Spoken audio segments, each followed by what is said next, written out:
कर्पूरगौरं करुणावतारं संसारसारं भुजगेन्द्रहारं सदा वसन्तं हृदयारविन्दे भवं भवानी सहितं नमामि।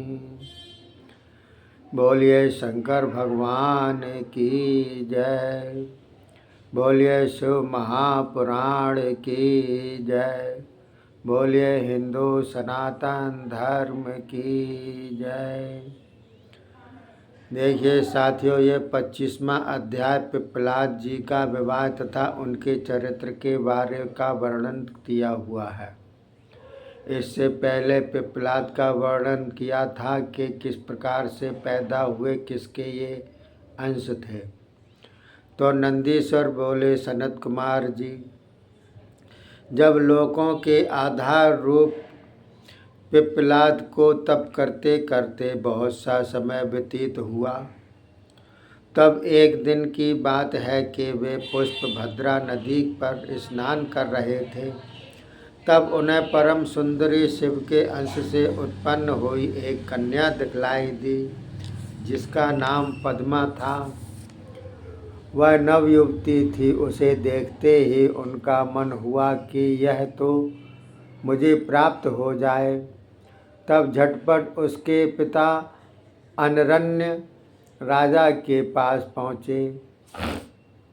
राजा ने पिप्पलाद का आदर सत्कार किया, मधुपर्क आदि से पूजन कर कहा, मुनिवर आज्ञा दीजिए, मैं आपकी क्या सेवा करूं?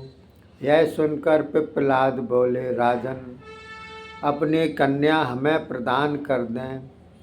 इतना सुनकर राजा मौन हो गए, किंतु कुछ समय के बाद पिप्पलाद ने कहा, आप श्रद्धापूर्वक अपनी कन्या हमें दे दो, अन्यथा अच्छा नहीं होगा। मैं तुम्हारा सर्वस्व सभी कुछ भस्म कर डालूंगा। इतना सुनते ही भयभीत होकर अनरण्य ने आभूषण वस्त्रों से पद्मा कन्या को अलंकृत करके बहुत बूढ़े पिप्पलाद के प्रति विवाह कर दिया। पिप्पलाद जी पद्मा को लेकर अपने आश्रम पर आए। दोनों स्त्री पुरुष वहाँ सुखपूर्वक रहने लगे। पद्मा विष्णु भगवान की सेवा करने वाले लक्ष्मी के समान बड़े शीतल स्वभाव से अपने पति की सेवा में तत्पर हो गई। घर के काम काज एवं पति के प्रत्येक कार्य को संभाले रखना, मधुर वाणी द्वारा पति का सत्कार करना, पर पुरुष की ओर एक क्षण ध्यान न रखना, पति परमेश्वर के ध्यान में मग्न रहना ही उसका ध्येय था। तब तो पिप्पलाद जी भी भगवान शंकर के अंश जो मुनि श्रेष्ठ थे, वे अपनी लीला द्वारा नवयुवक हो गए। पद्मा के साथ विहार करके अपने समान परम श्रेष्ठ 10 पुत्रों को जन्म दिया। सनत कुमार जी, यह अवतार भगवान शंकर का अनेकों लीलाएं करने के हेतु हुआ। यह वह पिप्पलाद थे जिन्होंने परम अनुग्रह करके शनैश्चर से पीड़ित संसार के प्राणियों को बचाने के हेतु यह वर दिया था कि 16 वर्ष की अवस्था तक किसी मनुष्य को भी शनैश्चर की बाधा ना हो। शिव भक्त तो सदा मुक्त रहेंगे। यदि मेरी आज्ञा के विरुद्ध शनैश्चर ने किसी मनुष्य को भी इस अवस्था से पूर्व दुख दिया तो यह सर्वथा भस्म हो जाएगा। तभी से यह हानि करने वाला शनैश्चर मनुष्य को दुखित नहीं करता। हे मुनिवर, मनुष्यों को सुख देने वाला, सभी प्रकार के कामनाएं पूर्ण करने वाला यह पिप्पलाद चरित्र मैंने सुना दिया। और जो मनुष्य गाधी, कौशिक एवं पिप्पलाद इन 3 मुनियों का स्मरण किया करते हैं उन्हें शनिश्चर द्वारा किसी प्रकार की हानि नहीं होती, और जो पद्मा के साथ पिप्पलाद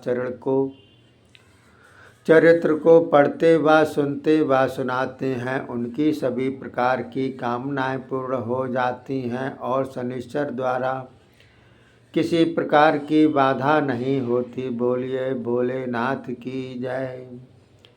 अगला 26वां अध्याय है, जिसमें वैश्यनाथ अवतार एवं महानंदा वैश्य उद्धार के बारे में वर्णन दिया हुआ है। तो नंदीश्वर बोले, मुनिराज, अब भगवान शंकर की आनंद देने वाली वैश्यनाथ नाम की अवतार की कथा सुनिए। नंदी नाम का एक ग्राम था। उसमें शंकर जी की भक्ति में प्रसन्न एक वैश्या रहती थी, जिसका नाम था महानंदा।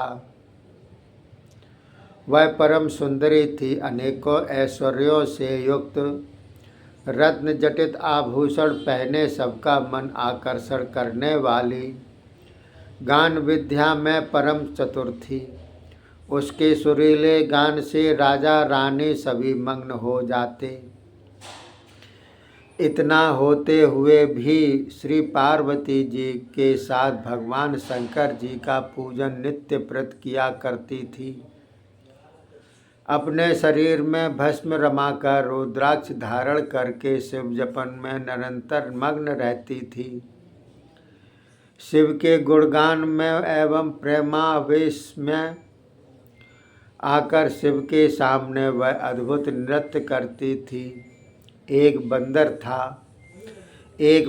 तथा एक मुर्गा उसने पाल रखा था। उन दोनों को भस्म तथा रुद्राक्ष से विभूषित करके उन्हें नचाया करती थी और स्वयं सुंदर स्वर में गाती थी।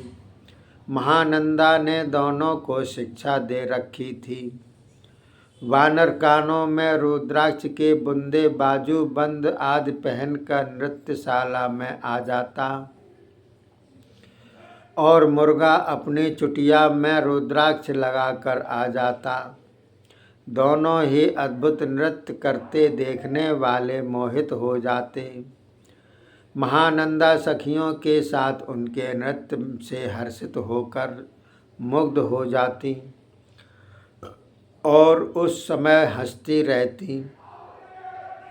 इस प्रकार शंकर पूजा में उसे बहुत समय बीता। अब उसके प्रेम की परीक्षा करने की सदाशिव को सूझी। एक बनिए के रूप में सदाशिव उसके घर में आ पहुँचे। भस्म रमाए, मस्तक पर त्रिपुंड लगाए, रुद्राक्ष धारे हुए ही वह बनिया के रूप में थे। महानंदा ने उन्हें शिव का नाम जपते देखकर परम शिव भक्त समझा और उन्हें बड़े आदर के साथ अपने घर ले आई। उनका मधुपर्क आदि से पूजन किया। महानंदा ने उनके हाथ से अमूल्य रत्नों से जड़ा हुआ एक कीमती कंगन देखा। देखते ही वह मोहित हो गई। आश्चर्य में आकर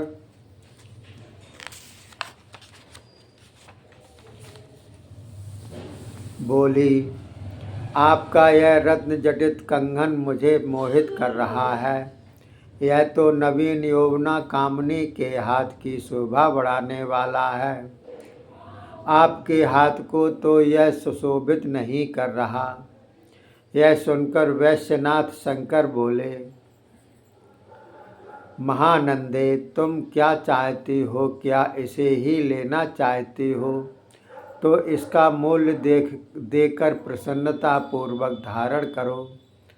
महानंदा बोली, मैं तो वैश्या स्त्री हूँ। मेरा व्यभिचार करना ही व्यापार है। यही धन एवं यही कर्म है। इसके मूल्य में तो मैं 3 दिन रात पर्यंत आपकी पत्नी बनकर रह सकती हूँ। यदि यही स्वीकार हो तो आप यह कंगन मुझे दे दें। तब वैश्यनाथ बोले, भद्रे, तुम्हारी यह बात मुझे स्वीकार है, किंतु इसका विश्वास तभी हो सकता है जबकि तुम सूर्य चंद्र को साक्षी करके एवं मेरी छाती का स्पर्श करके 3 बार कहो कि मैं 3 दिन 3 रात आपकी पत्नी बनकर रहूंगी। ऐसा करने पर ही मुझे विश्वास हो सकता है और फिर कंगन भी ले सकती हो। नंदीश्वर जी बोले। इस प्रकार सुनकर महानंदा ने सूर्य चंद्रमा के सामने वैश्यनाथ जी के वक्ष स्थल को प्रसन्नतापूर्वक 3 बार छूकर कह दिया कि मैं आपकी 3 दिन 3 रात पत्नी बनकर रहूंगी। तब वैश्यनाथ जी ने अपने हाथ का कंगन उतार दिया और एक रत्न जटित शिवलिंग देते हुए बोले, प्रिय, वह रत्न जटित शिवलिंग और है, इसे सुरक्षित स्थान पर ही धारित करो, कहीं यह नष्ट ना हो पाए।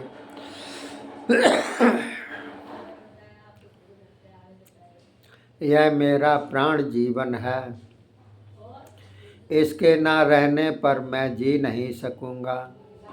तब वैश्यनाथ जी के इस कथन को स्वीकार करती हुई महानंदा ने शिवलिंग भी ले लिया और उसे ले जाकर नृत्य भवन में सुरक्षित स्थान पर स्थापित कर दिया। फिर अपने घर लौट आए। उसके बाद स्वच्छ गद्दों एवं तकियों से सुशोभित पलंग पर वैश्यनाथ जी के साथ आनंद विहार करके सो गई। जब आधी रात हुई तब शिव प्रेरणा से उस नृत्य भवन में एक घड़ा की आवाज़ हुई। उसके साथ साथ वायु से भड़काई हुई अग्नि जग उठी। उस नृत्य भवन को चारों ओर से घेर लिया।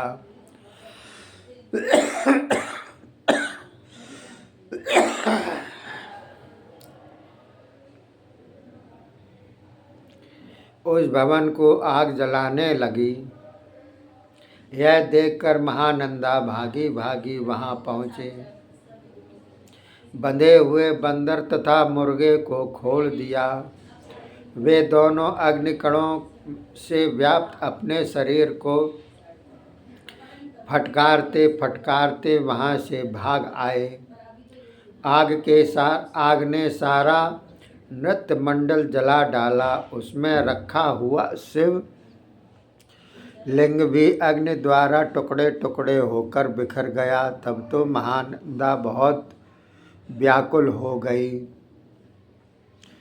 वैश्यनाथ जी अपने प्राण प्रिय शिवलिंग को नष्ट भ्रष्ट जानकर महानंदा के मन की परीक्षा लेने के लिए अनेकों लीलाएं करने वाले दुखित होकर कहने लगे, महानंदे, जबकि मेरा प्राण प्रिय शिवलिंग जल गया तो मैं अपने प्राण किस प्रकार रख सकता हूँ। शिव के बिना मेरा संसार में रहना बेकार है। अब तुम दया करके अपने नौकरों द्वारा चिता बनवा दो। मैं अपने शिव का ध्यान करते करते अपना प्राण त्याग करूं। अब तो मैं ब्रह्मा विष्णु इंद्रादि देवताओं के रोकने के पर भी नहीं रुक सकूंगा। मेरा पल भर भी जीवन नहीं रह सकता।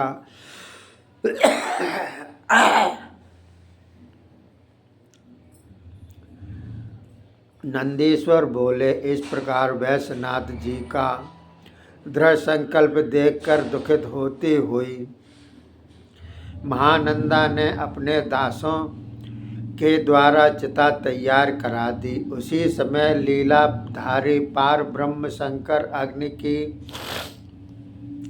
प्रदक्षिणा करके चिता में बैठ गए। महानंदा के मन की जानने के लिए ही उस शरीर को आपने त्याग दिया। वैश्यनाथ जी का यह चरित्र देखकर महानंदा प्रभावित हुई। तब वह अत्यंत दुखित होते हुए अपना कर्तव्य धर्म का विचार करके अपने कुटुंबियों से बोली, मैं इस वैश्य के साथ 3 दिन एवं 3 रात पर्यंत इसकी पत्नी बनना स्वीकार कर चुकी हूँ। यह तो भगवान शंकर के परम भक्त थे और मेरे ही भूल के कारण इनकी मृत्यु हुई है। अब मैं भी अपना कर्तव्य विचार कर चुकी हूँ। इस समय मैं इनकी पत्नी हूँ। इनके साथ सती हो जाने से ही मेरा धर्म एवं सत्य बच सकता है। सत्य सेवन ही संसार में परम धर्म है। इसी सत्य द्वारा सद्गति प्राप्त होती है। सती होकर ही मैं अपने सत्य धर्म को निभा सकूंगी।